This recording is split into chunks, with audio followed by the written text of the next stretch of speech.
What is up, beautiful people? Corwin L. Gilliams here, I King Amongst Kings, coming on to let you know that there is a new video that I am uploading in about a couple minutes.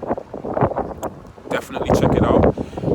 It's influencing you to self-love. If you are needing some words of encouragement, if you are feeling like you need some motivation, if you feel like you need some words of wisdom when it comes to purpose, when it comes to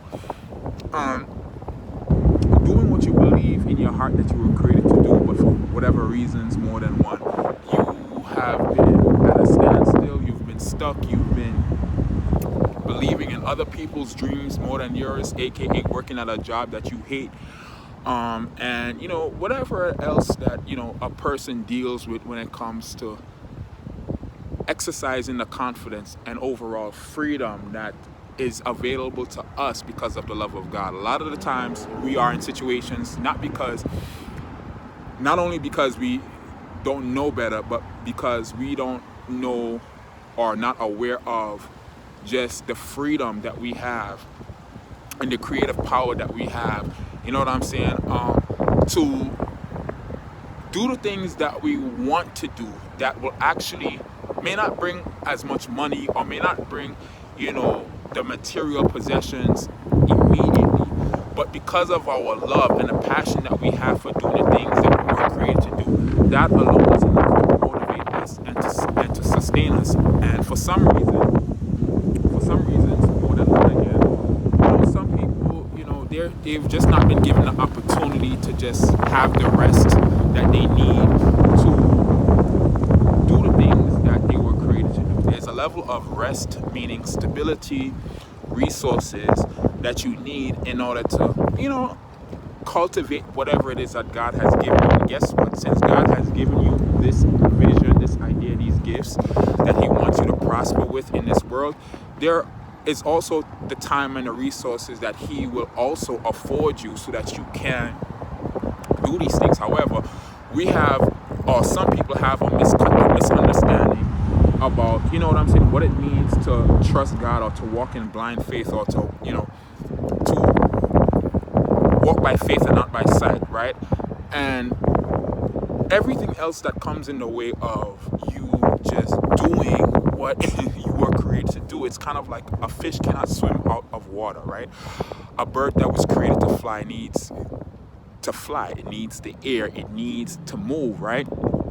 I mean, even if you was to get a bird as a pet, it's like, that's one of the oppressive ways of human beings, right? Human beings, they not only oppress other human beings, but they oppress animals. Can you imagine if you were created to fly being locked in a cage? I don't know. But so imagine that in a context of you not operating in your gifts, you not operating in what God created you to do. It's the same thing. It's the same idea. It's the same mindset. It's the same principle. It's if you were created to be, God created you to be a choreographer, right? To be a dancer, an exquisite dancer, a divine dancer. Then if you're, somewhere, doing construction, or plumbing, or even being at court, doing cases, there's a disconnect there. If you are created to be a divine designer, now everything that God created you to do, you will be divine at it. So if you were to be a divine designer designing clothes, designing buildings, designing, interior textiles, whatever it is as far as designing technology, designing, whatever it is that is created to be designed, if whatever industry of design God has created you to be in, and you're, like I said, doing something that is completely opposite or on the other side of the world, you know what I'm saying? It's just like, that's why depression, anxiety, stress, murder, whether you believe it or not, that's why people commit murders and do things, because they don't have the peace, they don't have the self-control, they don't have just all the good things that come when you're in your purpose, when you're flowing with God's, will for your life. There is a peace and prosperity that, that flows. And so this oppressive culture, or this oppressive system that we've become so used to, that we've become so attached to when it comes to just how we do things. It's kind of like you feel like you it's kind of like if a bird, for example, the same bird as an example, right? If the same bird has been locked in a cage for how many years, I don't know, and the owner finally decides to open the gate to the cage, do you believe, or do you think maybe, possibly, maybe, I don't know, possibly, but do you think that this bird is gonna automatically like know to fly out of the cage? You understand what I'm saying? Do you think it's been so used to, so trained in the mind to fly around the perimeters that his whole character has and whole life has been accustomed to, that when it's time to let go free, he may not even want to go free? And guess what? He may know where the gate is or where the door is open to freedom, but he just might fly back because he just don't know how to, how to survive in the wilderness, or how to survive, you know what I'm saying, out in the world. And so he comes back to the complacency and to the comfort of his oppression, right? Being fed when the owner wants to feed him, you know what I'm saying, and having whatever the owner needs to have. I don't have a pet bird. I don't know what pet birds need, for their joy and happiness, but I can only imagine. So he's going to come back to his bondage, to his oppression. And so, that's not what God wants for us when we begin to walk in faith and begin, to move out and with the things that He's created us to do. And there's some struggle, and there's some shaking, and there's some turbulence. It's not for us to turn back to our old jobs, or turn back to our, the rat race, or, Egypt. It's for us to keep pressing forward. It's for us to believe that the same one who set us free, the God who set us free, is the same God who will provide for us, and is actually leading us into prosperity. But we got to trust, and we got to have faith, and we got to move forward. So yeah, if you have not been watching my videos, if you're not following me on YouTube, follow me on YouTube. Subscribe to my YouTube channel. I've been sending out these videos one after the other, and so you definitely want to hit me up on there.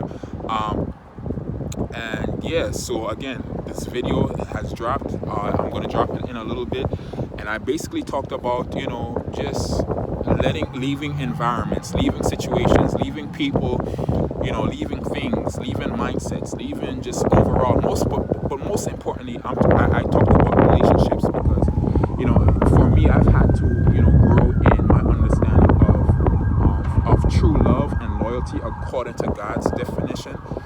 And how I was able to do this was because of my own personal experience with God, and love and loyalty, and what He's done for me, and how He's treated me.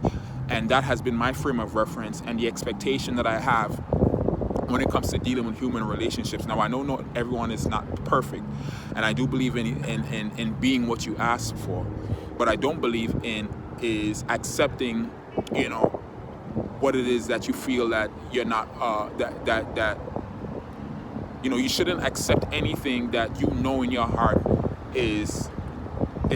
you're striving with. You're striving with people to accept you for who you are. You're striving with people to accept God's purpose for your life. You're striving with people to come into agreement with what God has called you to be. And that's one of the main reasons why people forsake, or give up, or forego their destiny, their God-ordained destiny. There are multiple destinies according to your self-will, according to your broken desires, according to cultural and societal expectations, and then of course there is God's will, His divine will for your life. So a lot of people forsake this because they're not willing to take the path.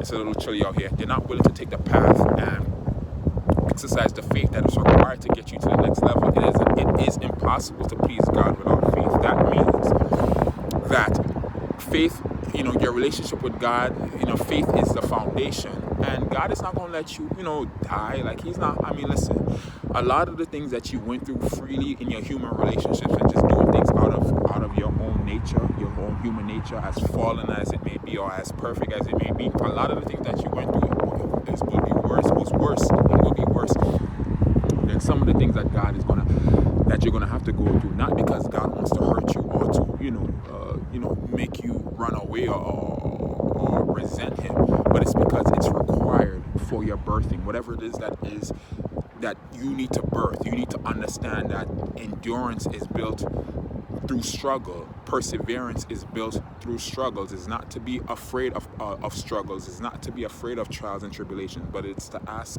rely on, trust in that the God who created you has empowered you and has given you everything to get to where you need to be on the next level. So what I do as a self-love coach, and with a faith-based foundation, is use biblical principles and things that I've learned in my faith walk and in my spiritual walk with Christ, and use it in a way that's unique to me, and what I believe will change your life as it has changed my life. Now, I know I'm not called to everyone. I know everyone is not going to understand what I'm saying. I know my words are not going to ring bells to everyone. I know my words are not going to touch the hearts of everyone. But that shouldn't stop me from having the confidence and the boldness and the authority over my purpose, over my calling. I should be even more unapologetic and more uncompromising about who God says I am. His son, with whom he is well pleased, holy and blameless in his sight. So you'll find that anytime you've come into purpose, anytime you've come into realization as to who you are, whose you are, and what you were created to do, you'll find that things begin to shake up in your life now, because it's a new perspective that you have of yourself. It's a new way of seeing yourself that it's going to reflect in your surroundings. And if people, as you know, people don't like newness, right? They don't like to shake up if it's outside of their will, or if it messes up whatever it is that they've established, right? I talked about self-preservation in this video.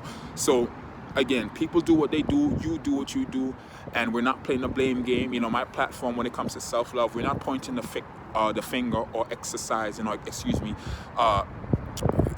the victim mentality. What we're doing is coming into the realization of our roles in the things that has happened in our lives that were bad, and accepting the roles that we've played, right, and forgiving ourselves and moving forward. But most importantly, forgiving the people who played a role in these things, because the realization of the truth is that the oppressed and the oppressor needs deliverance. So the people who you're blaming for the bad things that has happened to you, they're basically your oppressors, right? At some point they were oppressors, or maybe still is or are oppressors in your life, right? And so if you have an oppressor in your life that's being sustained, it means that you are unaware of the power that you have to be free, or the ability that you have to be free. And even if you have the ability or the knowing that you can be free or is free, but yet still engaging or sustaining these types of oppressive relationships where you are allowing people, again, because oppression comes in all different types. It's not just systemic oppressions as far as legislation and the government and racial and cultural. Oppression sometimes starts in your own home, in your own neighborhood. Oppression could be in your relationship, your relationship. Oppression could be between you and your children, you and your husband, you and your wife, or whatever relationship that you have, that you love, and that you work towards maintaining, good, bad, and ugly, can have some form of oppression. And oppression in the context of, from a biblical perspective, is not exercising or not living according to the freedom that God has given all of us, right? God reigns on the just and the unjust. And so, in other words, the wicked, even though they do wickedness, the love of God still blesses them in more ways than one, and in more ways than they're willing to recognize and change and turn from their wicked ways and give him the glory. On the other side, God reigns on the just. When you do good, there's, he reigns on you, and of course, you're not going to be blessed. Your blessings and the favor of God on your life when you're a child that he's well pleased with, of course it's going to supersede just human expectations and even your expectations. However, the point is that God is God, and he loves us and he wants the best for us, but we can only receive his best if we come into agreement, come into alignment to his manufactured settings. I call him, it's like the manufacturer's settings. He is the ultimate manufacturer, right? And we are the products that he's created to work for a specific purpose. And the only way you're going to really experience true peace, prosperity, and just holistic peace and prosperity, not just material, but in your mind and everywhere else, and also being able to overcome trials and tribulations, is through the Spirit of God. So check out that video. I'm going to leave my link in my bio. Talk to you guys soon.